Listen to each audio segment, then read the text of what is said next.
Welcome to Magic TV. My name's Craig. It is 12 o'clock on a Sunday, which means it's time for Q&A. This is where I look at the questions that you've asked over the course of the week, and I try and answer all of the questions. And first of all, thank you so much for supporting the channel. Thank you so much for subscribing and watching all the content. I super appreciate it. I really do. We've got a few really interesting questions today, so I'm going to get straight down to it.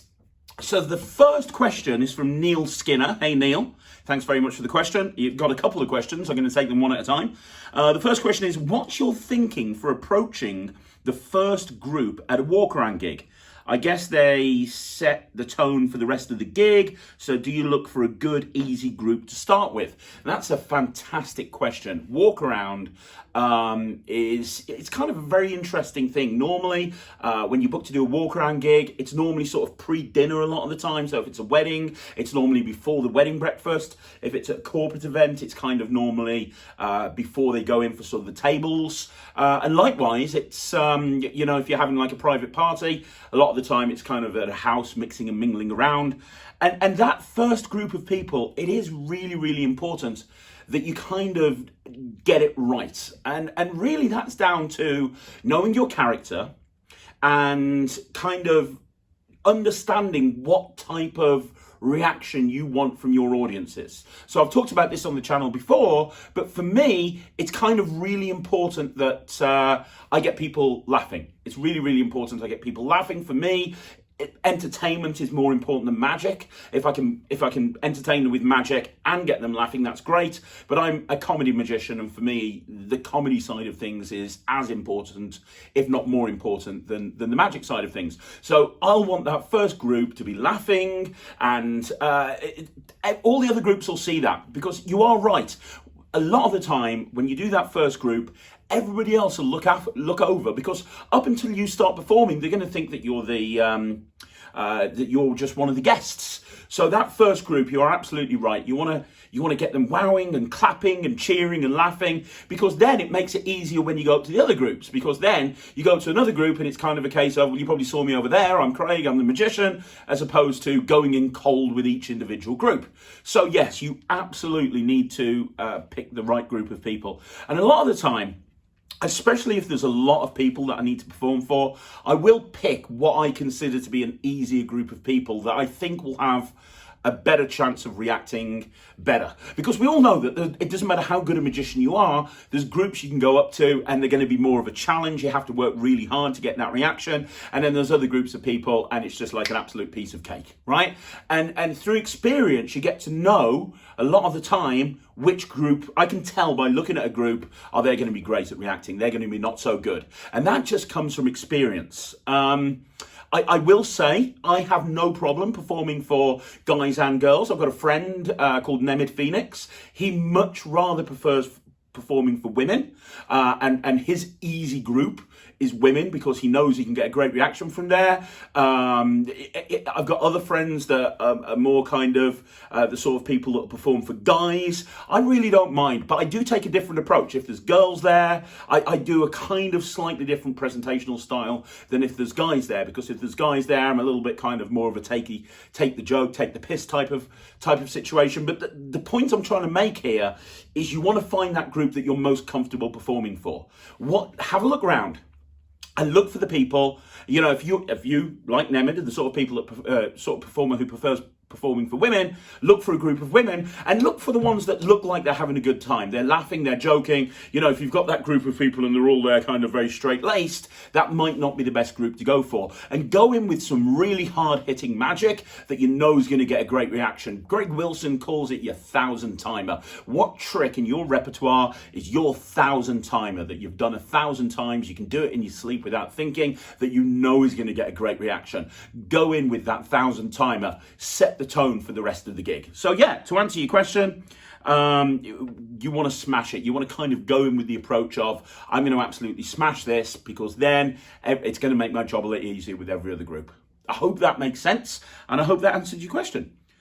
So the second question, and there's another one by Neil Skinner, working the tables versus people standing up and walk around. I prefer the latter. Do you approach them in a slightly different way? Yes, absolutely. I absolutely approach this in a completely different way. I have a completely different set of magic that I do walk around to when I'm doing tables, because a lot of the time I'll get booked to do both. So I'll be at a gig for maybe 2 hours, maybe 2.5 hours, sometimes up to 3 hours. And if I'm doing close-up magic, normally the first hour will be mix and mingle during the drinks reception, and then I'll do the tables and I'll do a couple of hours at the table. Now, the problem with that is my goal when I'm going and doing table magic is to perform for every table. I want to have every single table see what I can do. You know, that's from my point of view. I've been booked to perform for people. I want to try and hit every single table. If I can't do that in walk around. Normally the walk around time period is a lot less. It's normally about half an hour to 45 minutes. I can't perform for everybody, but my goal is to try and perform for as many people as possible. But they're not, when you're doing walk around, the people that you're performing for aren't necessarily standing in the same groups that they will be on tables. So once I've done walk around and I go up to a table and I go, hey, did anyone see me earlier on? You might have a couple of people who say yes and a couple of people say no. So if I try and do the same stuff when I'm performing at tables that I do when I'm doing close-up magic, I'm going to end up repeating myself potentially. So I have a completely different set. And as soon as the walk around part ends, there's normally sort of a 5 or 10 minute turnaround while people take their seats. That's when I'll change all of my stuff around. So for me, chop cup is something that I will do when it's big tables. I will quickly go and change. I'll take my chop cup and I'll put that in my pocket and all my final loads. I do Rubik's Cube stuff while I'm doing tables as well. That's not something that I do mix and mingle. So I have a completely different change of props going from walk around to tables. So that's the first thing to say to you. What do I prefer? I prefer table magic. And the reason I prefer table magic is because normally you've got 10 people around a table, and it's almost like a mini cabaret show for me. It's almost a case of, hey, how you doing? I'm the magician. I feel at my most comfortable when I'm on stage, and I treat a big table like a little mini cabaret show. And you know what? On that subject, I see a lot of magicians that just do table magic completely wrong. What they do is they go up to a table and they'll do close-up magic for maybe 2 or 3 people on the table, and everybody else on that table won't be paying attention at all. I treat it like I say, a mini cabaret show, so I grab everyone's attention. Hi there, my name's Craig, I'm the magician. Can you have a look over here, please? I'm going to show you some amazing tricks. This is going to be absolutely amazing. Turn this way. And I'll approach the table. I'll grab everyone's attention and I will hold the entire table. And what will happen is, unlike with walk around magic, when you're doing a table, all the tables nearby will see what you're doing. They'll see the reaction, and it's like, oh my gosh, it's amazing. So when I walk away from a table, you'll typically have somebody saying, hey mate, come over here next, and I'll be like, no, I'm going over to that table, then I'll come back to you, don't worry, I promise I'll be with you. So I prefer table magic. Close-up magic, walk-around magic, I love walk-around magic as well, but I prefer table magic. With walk-around magic, you're normally performing. What I don't like about walk-around magic is sometimes, depending on the gig, it can be really claustrophobic. Maybe not right now in the middle of a pandemic, but normally, and hopefully when we get back to normal, it can be kind of claustrophobic. They normally cram a couple of 100 people into a room that's designed to hold like 15 people, and it's almost like a sardine tin. So I'm there saying, can you pick a card for me? And I prefer more of it, as you can probably see on camera, I'm more of a very expressive type of performer. So I like the ability to be able to express myself and use my hands and move a little bit more. And I have to kind of rein that in a bit when I'm doing walk around magic. So I prefer table magic, but I've got nothing against walk around either.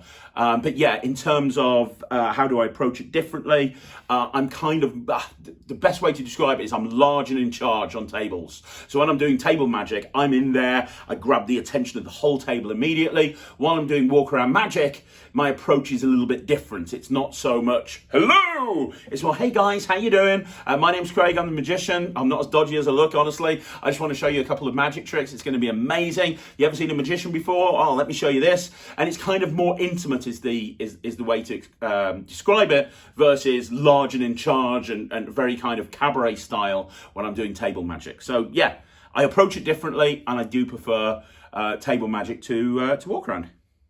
So there's one final question by Neil Skinner. Neil, you the man. Thank you very much. The final question is, for weddings, the bride and groom, do you do anything different? Do I hold anything back just for them? Yeah, I do. A lot of the time, not all of the time, I'll always do a special performance for the bride and groom. And I'll even sell that as part of my marketing pitch, as part of my sales pitch. I will say that I will do a special trick for the bride and groom. And I will literally do that. I will hold something back that I haven't done for anybody else, and I'll do it, and I'll make a deal of that, and I'll say, guys, let me show you something. I'm going to show you something that nobody else has seen. The only chance they're going to get to see it is now. And I'll try and do something that gives people a souvenir. So a lot of the time, I'll perform a routine of mine, which I published on Locked In Room Without Coins many, many years ago. It's called Easy Waltzer, EZ Waltzer, and it's a version of Anniversary Waltz with a regular deck of cards, and it's all, the presentation's all based around love. So the opening hook line is, hey, I'm going to do a love test to see how in love with you, with you guys each other are. Let's do a love test. So, and I go into it, and it ends with their signatures fused onto one card, which they get to keep forever, and it's a really nice souvenir. I do that at pretty much every single wedding as part of my set. I'll normally close the set with that, and brides and grooms, they love that. In fact, I've had people that have booked me because they've seen that and they've wanted, a different bride and groom have rung me and seen that souvenir that another bride and groom had, and they've said, hey, are you the guy that did this with the card? So Easy Waltzer is my go-to trick, but I'll make sure my whole act is completely unique to their table. So the stuff that I do on their table, I won't do at any other table. And that's really, really important. I also try to make sure, and this isn't always possible, but I always try to make sure that the stuff that I do for them isn't on YouTube anywhere. I don't want them, because a lot of people that book me, they research me on YouTube, they watch a lot of my videos, and I don't want them to see something on their special day that maybe they've watched a video of a few weeks before. So I try to make sure that if I do anything special for the bride and groom, it's not something that's on YouTube. A lot of the time I'll do an upsell as part of my sales pitch, and I'll say, hey, would you like me to do like a 10-minute, 15-minute stage performance for everybody at the end of the wedding breakfast before the speeches? And what I'll do is I'll do table magic throughout the wedding breakfast, and at the end I'll do like a 15-minute set for everybody, and I'll do a version of my cabaret show condensed down to 15 minutes, and I'll normally bring the bride and groom up for that as well, which always goes down really well, and I can upsell people on that. And I'm going to give you a huge tip now, Neil, and anybody else who's watching this, and honestly, I've never tipped this before, I don't think. I might have tipped it on the Magician's Advice podcast a little while ago, I'm not too sure. But I don't think so. But this is a massive tip, right? If you are a wedding magician, this is worth its weight in gold. What I will do is I will, as I'm going around during the wedding breakfast, I will have another deck of cards with me. I will have a regular deck of cards that I've literally just opened up. And what I will do is I won't use this to do any magic. I will go up to a table and I'll say, hey, this is my opening at the table during the wedding breakfast. Hey, guys, my name's Craig. I've been hired by the bride and groom to do some magic for you. It's very, very exciting. Let me show you some magic. Actually, before I do, I've got a deck of cards here. What I would like you to do is just grab any card and write your name on the face for me, if you could, please. That would be amazing. Write your name on the face of the card.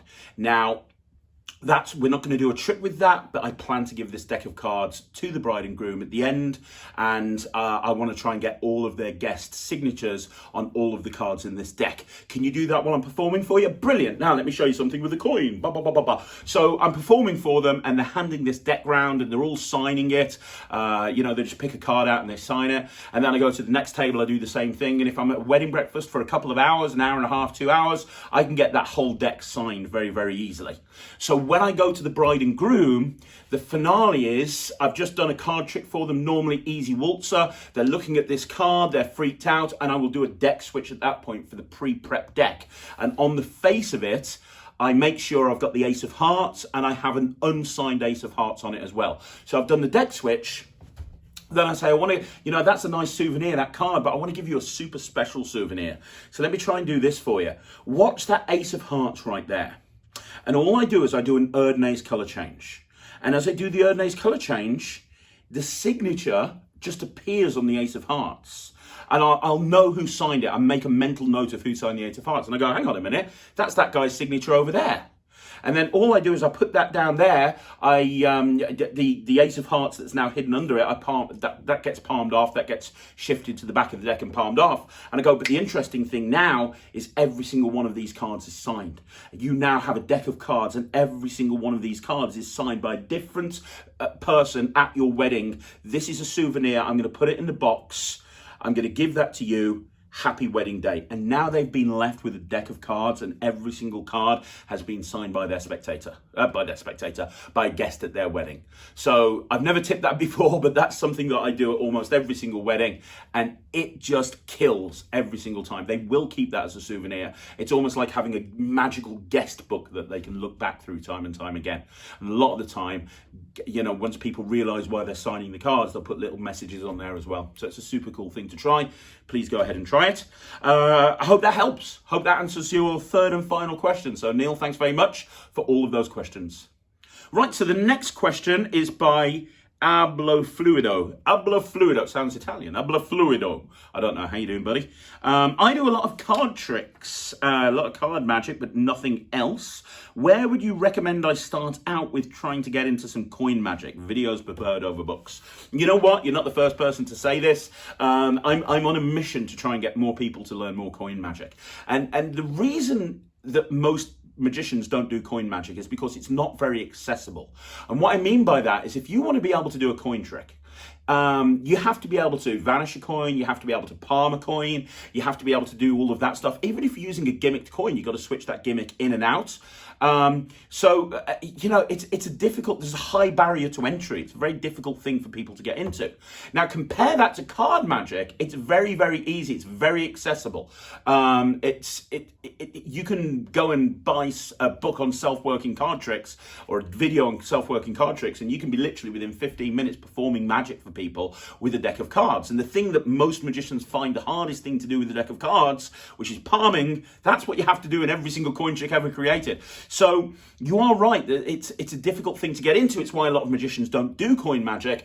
And you know what? I love coin magic because it separates me. When I go up to a group of people at a gig and I say, hey, my name's Craig, let me show you something with this coin over here. Nobody says, oh, I've seen that one before, ever.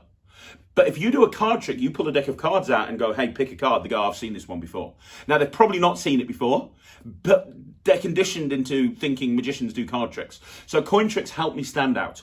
And when you learn coin magic, a lot of the skills are transferable. So once you learn coin magic and you learn the concept of finger palming and classic palming and vanishing and stuff, you can take that skill and apply it to so many other branches of magic as well. Even mentalism with billet switches and things like that. So coin magic is awesome. So where would you learn it? So if you're a video person, if you're a visual learner, you know what I'd recommend? They're as old as the hills, my friend. They are literally as old as the hills, but I would recommend Michael Amar's Easy to Master Coin Magic.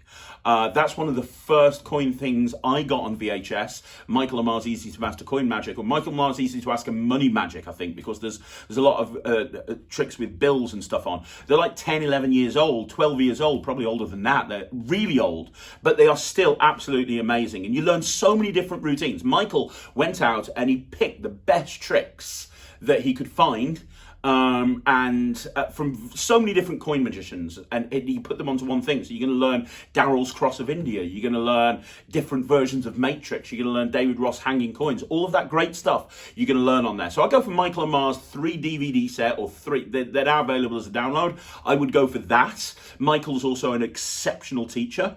The other thing that you could do is you could buy Attack of the Bag, which is a thing I released. It was my second DVD that I ever released. It came with a gimmicked bag, a little bit like an egg bag, but smaller. And I put 35 routines on there. My goal was to take every classic of magic and make it a lot easier to do by using the bag. So a lot of the difficult stuff with with coin magic is eliminated because of this gimmicked bag.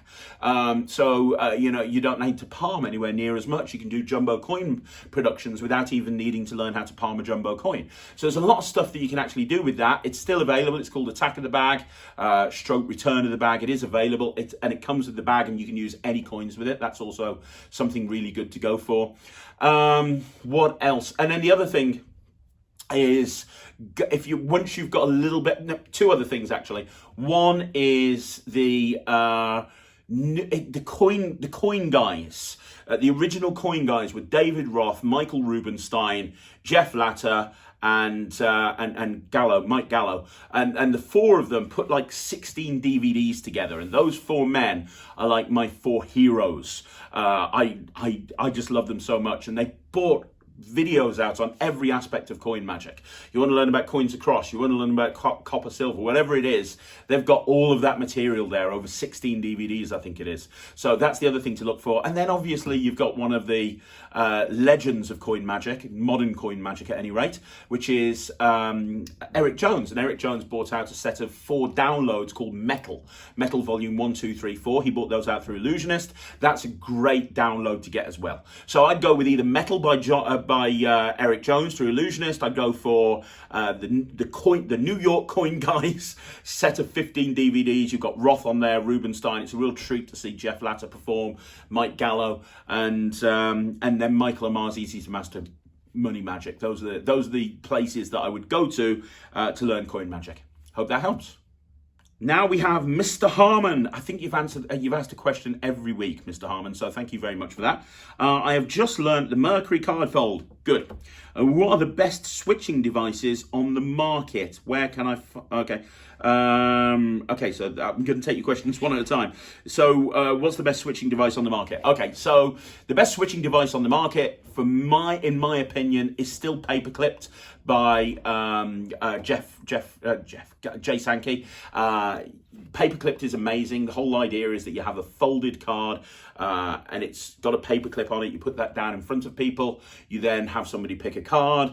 They pick the card, and then when you take the paper clip off, it's actually their card. And it's a way of switching the Mercury folded card for the card in the paper clip. It's amazing. Jay brought out a DVD called Paper Clipped with tons of different ideas on it. Paper clipped is still the best way to go with that. If you want like more of a box type thing and you don't want to go for that, the Kennedy mystery box is something I still use all of the time, which is a way of switching a card that's isolated in the box for a Mercury folded card. Just in the action of tipping it out, you've switched in the card and the box can be examined and is empty. It's great. It's called the Kennedy mystery box. That's a great one. Prop Dog, Dave Bunsell at Prop Dog, came up with his own version of the mystery box a couple of years ago now, which was exactly the same thing, but it was made out of Lego. So he had this pieces of Lego and he builds the box up. Then he puts the lid on, he puts it over there, they pick a card, they sign a card, and then he lifts up the thing, there's a folded up card in there, he tips it out, it's their signed card, and then he can take the box apart because it's all made out of Lego. That's a really nice one as well. And then finally, Alakazam brought out a thing at Blackpool this year where you've got a folded up card sitting on top of a card box, and you just literally take it off, and in the action of taking it off, you've switched it. I remember when I saw Dave Loosely do that at the Alakazam stand at Blackpool, I was absolutely blown away. It looked amazing. So any of those are a great switching device. Right, so the next question by Mr. Harmon, where can I find some good propless mentalism? I'm going to give a shout out to one of my closest friends right now, and I'm going to tell you that you want to go with Steve Della. You want to look at Steve Della's. Steve is an amazing magician, but he's also an exceptional mentalist. And anything that Steve does is worth its weight in gold. I remember really struggling with the... I'm not a mentalist, where you rip up the business card, center tear, you rip up the business card and you hold a piece back so you can look at it. I really struggled with that until I watched him lecture it, and immediately I could get it. It's so good. He's at the table lecture, he puts a lot of mentalism stuff on there. He's also got a couple of Alakazam academies where he talks about mentalism as well, and a lot of it is propless or minimal props, so I'd do that. I'd also have a look at Kennedy or Ken Dine, depending on what you want to call him. him. A lot of people don't think of Kennedy when they think of mentalism, but the guy is so good. The guy is so good. He really is. I remember sitting in the theatre and watching him blow an entire audience away for 25 minutes with just a couple of business cards and a pen. The guy's great. He's got a book that's available on his site called, I think it's Burn or something like that, which is a collection of mentalism routines. A lot of them are Propless. Also, his penguin lecture is brilliant. There's a routine in his penguin lecture that I do all of the time. He opens it. It's called Heads and Tails. And I do this whenever I'm booked to like MC a corporate event. And the whole idea is he brings a prediction out and he puts a prediction in full view. And he gets somebody to come up on stage and he says, we're going to play a game of heads and tails. He gets the whole audience to stand up. And he says, here's what I want you to do. I'm going to have somebody flip a coin over here and they're going to flip a coin. You have to decide whether it's going to land heads up or tails up. You're going to put your hands on your heads, you can put your hands on your tails, and then this person over here who's helping me, they're going to flip the coin, and you're going to be eliminated if you get it wrong. Okay, we're going to end up with one person. So he goes through this, he's got somebody spinning a coin and putting the hand down on it, tails, okay, everyone who's got tails sit down, heads, everyone who's got heads sit down. You keep doing it, it's really interactive, it gets the whole audience involved, and you end up with one person standing up, and you open up the prediction, and you describe this guy in full details, and it's just a coin and an envelope, and you write the prediction 5 minutes before you go on stage. That is an example of Kennedy's brilliance. So if you're really into Propless mentalism, those are two men, and I would go, there's millions of people that do Propless mentalism. I'm not a mentalist by any stretch of the imagination, but I know a lot of mentalists, and I'm very, very big on both of their let's just throw somebody else in the mix as well, Mark Paul, because I've watched him do some amazing stuff with just an envelope, and he blows me away. So yeah, there's so many. Peter Nardi's got some great Propless mentalism as well. There's so many different people. But I'd start off by looking at Kennedy, Ken Dine, and Steve Durr. So, we got another question now by Mr. Harmon. Do you think it's worth spending lots of money on the trick that you like? Dude, it's up to you. I mean, as a professional, as somebody who's a working pro and I get paid to perform, I kind of have to look at it on a kind of what return am I going to get on my investment? So in other words, if I buy this trick, am I going to make it, I'm going to make money back from it? Am I going to actually be able to put it in my act and sell my act at a better price? Or is it going to allow me to go and do something that I wasn't able to do before? And I'm really strict when it comes to that sort of thing, right? So if you're not a working pro, and I don't think you are, then my advice would be, how badly do you want it? Now, first of all, do your due diligence. And what I mean by that is you need to make sure that it's a good trick, first of all, especially if it's a more expensive item. You don't want to be spending an absolute fortune on something if it sucks. So have a look at the reviews, see if you can ask around and find out more about the trick. And then you kind of have to say to yourself, well, if the reviews are good, how badly do you want to know how this trick works? Because I've bought tricks in the past just because I want to know how they work. I have no idea how that trick works. I'm probably not going to do it. I want to learn how that trick works. And I've bought it for that reason. But other times I've bought tricks because I thought, I know a place in my act that will work perfectly. And if you are buying it to perform it, ask yourself, does it fit into your act? You know, I'm never going to buy anything as a close-up performer with sponge balls because I just don't do sponge ball magic as a close-up performer. It's not something I do. So you need to ask yourself a question, would it fit within your style as a performer? And if it does, go for it, and if you can afford it, buy it. The caveat on that is if there's a trick that's out there that you just want, it's more expensive than you're expecting to ever pay for a trick, but you just want it. I did that with Quantum Logic by Tom Stone. I just knew I wanted that trick. It was way more than I budgeted for. I didn't think that by buying it, it would realistically give me a massive return on investment, but it's one of my favorite tricks I've ever seen performed by one of my favorite performers, and I just wanted that in my act, and so I went out and bought it. So the question is, how badly do you want it? Does it fit your act? How badly do you want to know how it works? And most importantly, do your due diligence. So there you go, that's a whole bunch more questions. There were some great questions today. Thank you so much for everybody that asked questions. For those of you that didn't, please drop me a question down below. I look through every single video. We upload 13 videos a week. I look through all the comments on the community page, on all of the videos, and I write all of the questions down, and then I just answer them. I don't script it. My wife, this is not my handwriting, my wife writes the questions down, and then I just answer them. So, you know, if you've got questions, please drop them down below. I'll be doing another Q&A next Sunday. It can be on anything. And guys, please subscribe to the channel. Give the video a like. Give me a comment down below. It would really help me if you did subscribe to the channel. So thank you very much. And I will see you again tonight at 6 o'clock with another Magic Live, and then back on Monday at 9 o'clock with a Marketing for Magicians. So I'll see you then. Thanks very much for watching. My name's Craig from Magic TV.